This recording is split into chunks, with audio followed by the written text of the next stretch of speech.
Olá pessoal, tudo bem? Hoje nós estamos aqui com a Viviane Almeida, que ela acabou de fazer o caminho de Santiago de Compostela. Vou perguntar para ela aqui o que ela achou dessa nova experiência de vida, de fazer esse caminho misterioso. Olá, tudo bem? O Caminho de Santiago, ele é, como a gente ouviu muito por todo o trajeto, ele é um caminho para dentro. Ele não é um caminho comum, ele não é uma trilha comum. Ele é um caminho para dentro. E quanto mais você vai entrando para dentro de você mesmo, você vai descobrindo um lugar onde você nunca teve e que você sempre sentiu saudade. Qual foi a sua maior experiência?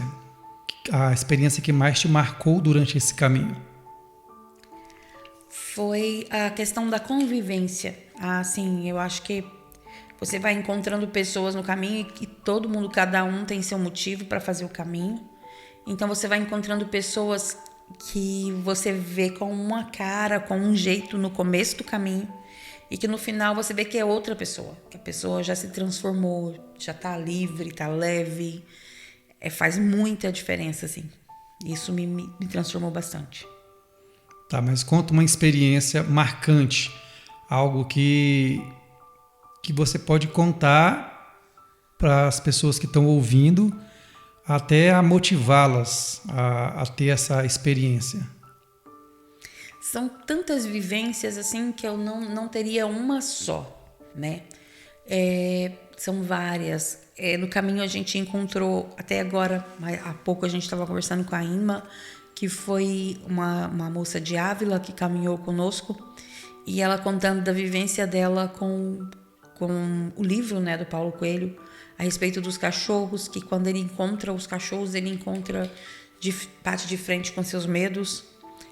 Nós passamos por muitos lugares, haviam cachorros, a gente tinha o nosso apito, a nossa gaita, a gente tocava, os cachorros se afastavam.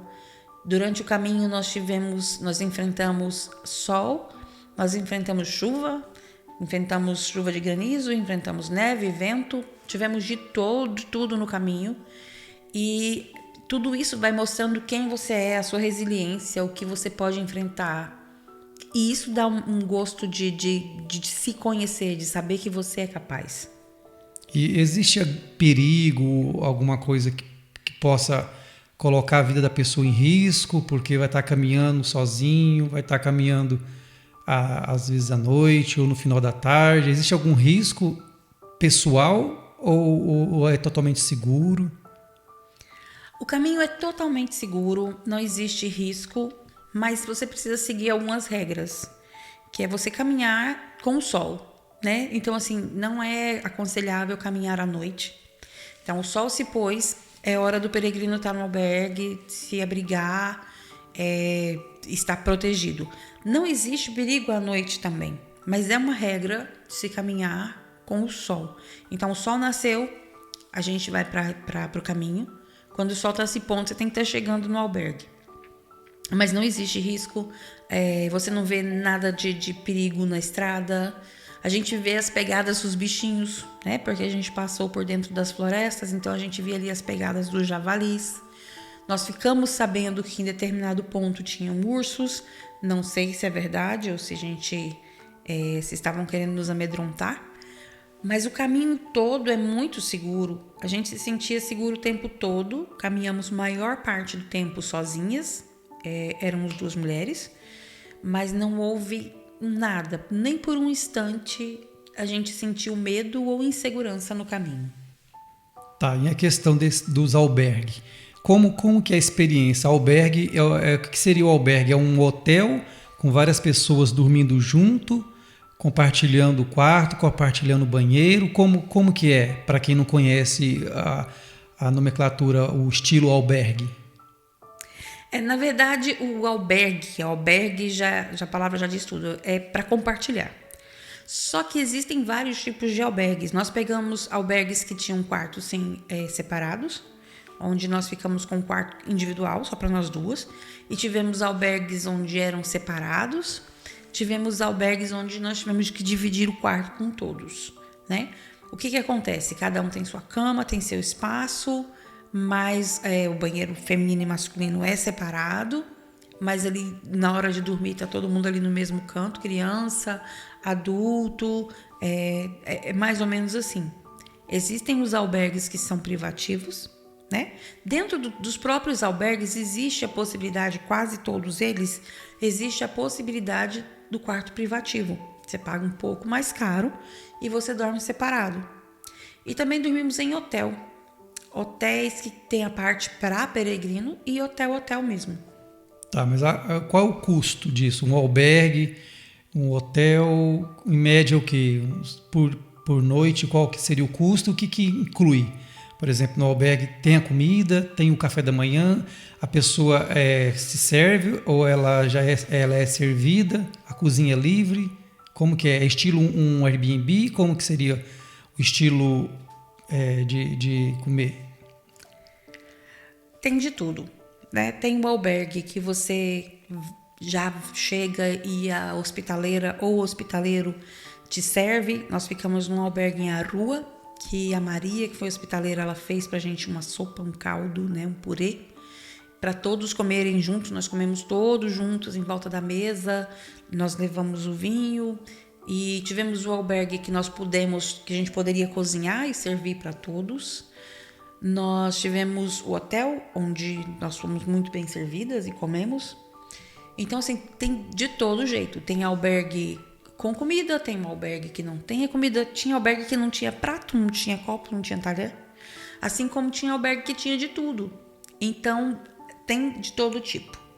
Certo, mas o albergue tem água quentinha para tomar banho ou uma água geladinha já para poder tirar os maus espíritos? Como que é a questão do banho? Os banheiros são muito... Nós pegamos, assim, todos os banheiros de todos os albergues que nós passamos são muito limpinhos, muito organizados e tem água quentinha. Você toma banho na água fria se você quiser, mas tem sim o chuveiro quente, tudo organizadinho. Certo. Bom, e a questão da caminhada.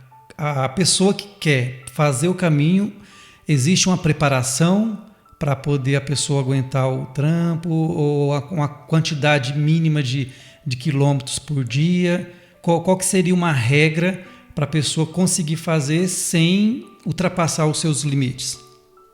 Eu digo que, pelo que a gente viu, né, pelo que a gente vê do caminho, qualquer pessoa pode fazer o caminho. O que ela precisa estar analisando é quantos quilômetros ela faz por hora, quanto tempo ela vai gastar para fazer esse trajeto de um dia. Ela está se preparando antes. Essa preparação seria começar a caminhar já, por exemplo, está planejando para fazer o caminho para o ano que vem ou para daqui 5 meses, já começa caminhando aos poucos. A média é 20 quilômetros por dia. Um pouco a mais, um pouco a menos. Mas a média, assim, a maior parte do tempo são 20, 21 quilômetros por dia. Tem dia que vai caminhar um pouco mais, tem dia que vai caminhar um pouco menos. Então, assim, se a pessoa caminha mais ou menos, vamos colocar 3 quilômetros por hora, ela vai gastar as 7 horas desse dia caminhando. Então, ela tem que estar preparada para ela fazer essa caminhada de uma forma confortável, que ela consiga caminhar tranquilamente, para, alonga, descansa.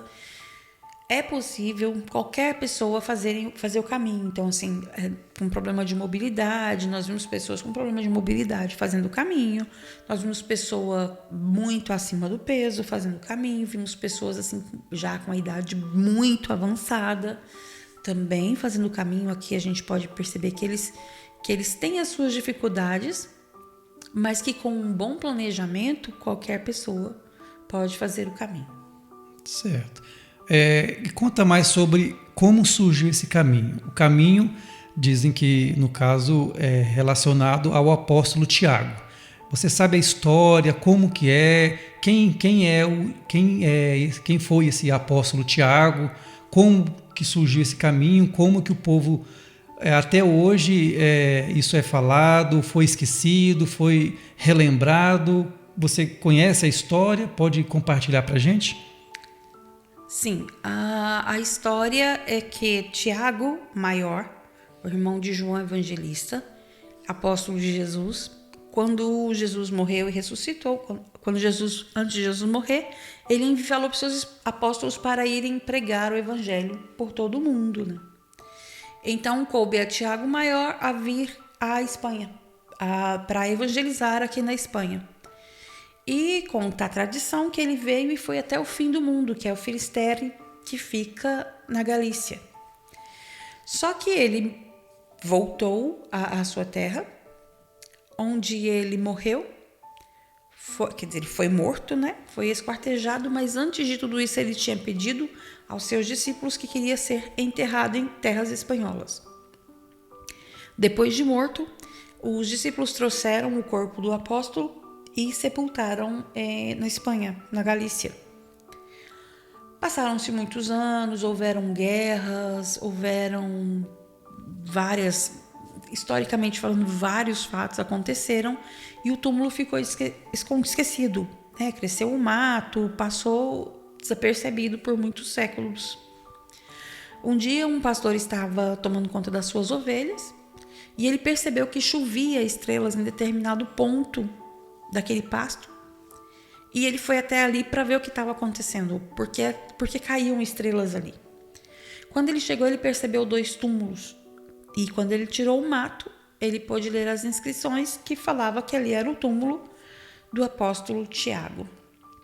A notícia correu, o rei da Espanha mandou gente para ver. A partir dali, começaram-se as peregrinações, foi construída a igreja, foi trazido para o caminho os cavaleiros templários, foi criado ali toda uma peregrinação que vive até hoje. É claro que houveram tempos em que a peregrinação parou e depois ela voltou. Foram criadas outras rotas, né? Porque existia apenas uma, depois várias rotas foram criadas para que as pessoas pudessem chegar ao túmulo do apóstolo Tiago. Certo. O caminho, ele é um caminho religioso ou ele é um caminho espiritual? Como que é? Quem que pode fazer o caminho? Que às vezes a pessoa católica ou evangélica ou qualquer outro tipo de denominação não se enquadra no estilo do caminho. Como que qual que é o perfil da pessoa que pode fazer o caminho hoje? O Caminho de Santiago, ele é um patrimônio cultural da humanidade. Ele é defendido pela Unesco como um patrimônio cultural. O que é um patrimônio cultural? Ele não está vinculado, é claro, ele é um caminho que nasceu de uma forma religiosa, claro que vai levar a uma catedral e sim, tem todo o fundo religioso, mas o caminho hoje é um patrimônio cultural. Para a gente ter uma ideia disso, Stephen Hopkins, que era um cientista brilhante, fez o Caminho de Santiago. Reis fizeram o Caminho de Santiago, artistas fizeram o Caminho de Santiago, santos fizeram o Caminho de Santiago. Então ele é um caminho, uma trilha mística, né? Vamos dizer assim. Que pessoas de todas as etnias, de todas as religiões, nós vimos judeus fazendo o caminho, né? Então, assim, existem pessoas de todas as religiões fazendo o Caminho de Santiago. Então, mesmo que já tenha sido somente, né, o fundamento tenha sido somente para fins religiosos, hoje o Caminho de Santiago é, com certeza, uma trilha cultural. Certo. E hoje, quantos quilômetros é feito o caminho? Mas parece que são vários caminhos, então são vários tipos de caminho que levam quantidade X de quilômetros. Você tem ideia de quantos caminhos hoje existe para ser percorrido? São inúmeras rotas e inúmeras quantidades de quilômetros. É como eu falei, como existem tantas rotas e tantas quantidades de quilômetros, então tem caminho para todo tipo de gente, né? Vamos dizer assim. O caminho francês, ele é um pouco mais de 800 quilômetros, que é o maior caminho e que é o caminho original, né? O caminho que vem lá dos Pirineus, que vai chegar até a Galícia. Mas nós temos aí inúmeras rotas, que é mais ou menos assim, as outras rotas é mais ou menos 200 e poucos quilômetros. para facilitar a vida do peregrino, de quem faz a trilha, de quem faz o caminho de Santiago, é entregue a Compostela, que é o certificado de que você terminou o caminho a partir de 100 quilômetros. Então, se você percorreu 100 quilômetros dessa trilha, dessa peregrinação, se você percorreu 100 quilômetros, você já tem o direito da Compostela. Não importa por onde você veio, não importa qual rota você escolheu. Se você levar na sua credencial o carimbo de 100 quilômetros, você já é considerado que você pode levar a Compostela. Eu andei pesquisando que existe vários tipos que você pode fazer o caminho.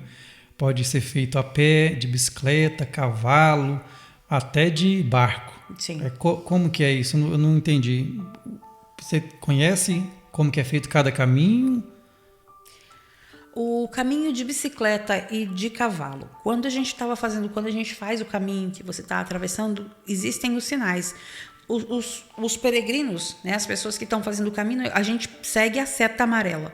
Então você passa por toda a rota seguindo uma seta amarela. Só que em determinado momento essa seta ela se transforma e ela tem um sinal para quem está de cavalo ou para quem está de bicicleta. Não é a mesma trilha. As trilhas se dividem.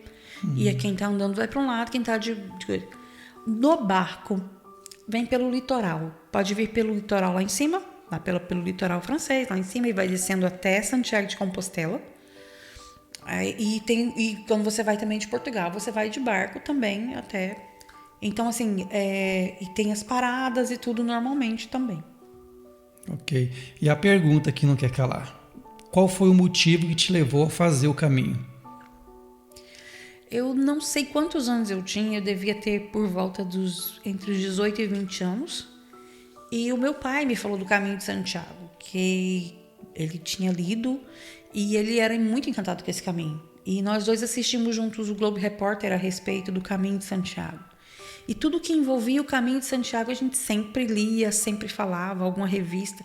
Naquela época não tinha internet nem celular para a gente pesquisar assim tão fácil, mas sempre que aparecia alguma coisa a respeito de Santiago, que ele descobria que tinha algum livro, alguma reportagem, alguma revista, a gente lia. Então, desde aquela época, eu coloquei no meu coração que um dia eu faria o Caminho de Santiago. Mas foi uma coisa que me parecia muito distante, né? Porque eu nunca tinha saído nem de Goiás. Mas dentro do meu coração, se algum dia tivesse oportunidade, eu faria o Caminho de Santiago.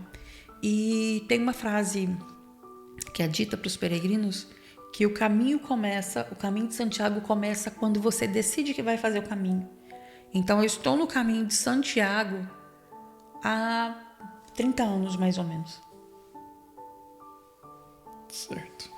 Tá, o que você quer deixar de mensagem para alguém que tem essa vontade de fazer o caminho como experiência, como que ela poderia se preparar para poder ter essa oportunidade? Tem alguma agência, tem algum contato de alguém que possa orientar? Sim, é só falar comigo. Pode falar comigo, entre em contato. Nós vamos estar formando grupos para caminhada em grupos. As pessoas às vezes gostam mais de caminhar em grupo. Mesmo caminhando em grupo, tem um momento de caminhar sozinho. Alguns grupos já estão formados, já tenho datas. E também vou estar orientando para quem queira vir sozinho e fazer esse caminho sozinho também. Por que é importante que tenha alguém, né? Porque a comunicação de quem já está aqui, de quem já convive, é mais fácil, né? Como a gente já está no caminho, a gente já conhece o caminho, conhece os albergues, a pessoa já chega do Brasil com tudo preparado, não tem que esquentar a cabeça, não tem que se preocupar, só fazer mesmo o caminho, viver essa experiência, né? Essa vivência gigante que com certeza muda a vida. Então eu digo, faz o caminho, sem preocupação. Não vimos ninguém que começou o caminho que saiu do caminho do mesmo jeito. Então, com certeza, a pessoa chega uma e sai outra desse caminho. Okay. Tem algum livro ou um filme que a pessoa pode assistir para se interagir mais, entender sobre essa trajetória, sobre essa experiência? vários livros, vários filmes, eu poderia indicar inúmeros. O mais famoso é do Paulo Coelho, né? Mas eu tenho alguns filmes que poderia indicar, que é o The Way, que eu não sei se em português seria O Caminho. Eu sei que em inglês é The Way, e também tem ele traduzido em espanhol, que é El Camino. E existe um filme muito bonito, que é I'll Push You, que é a história de dois amigos, melhores amigos. Um ficou paraplégico na cadeira de rodas, o sonho era sempre fazer o caminho de Santiago. O melhor amigo falou, então nós vamos, e eles fazem o caminho inteiro, o amigo ajudando esse amigo que se tornou paraplégico. Então é uma história imperdível, é muito bom assistir. Ok. Então, muito obrigado por participar. Vamos deixar aqui embaixo os dados para entrar em contato para quem queira fazer entrar em contato para quem queira fazer o caminho, e os links dos filmes e livros que possa abrir a mente para quem se interessar do assunto. Ok, muito obrigada. Só reforçando, então, vamos deixar os links. E nós também damos a consultoria e acompanhamos em tudo que a pessoa precisar. Só não pode deixar de fazer o caminho. Ok. Thank you. Tchau.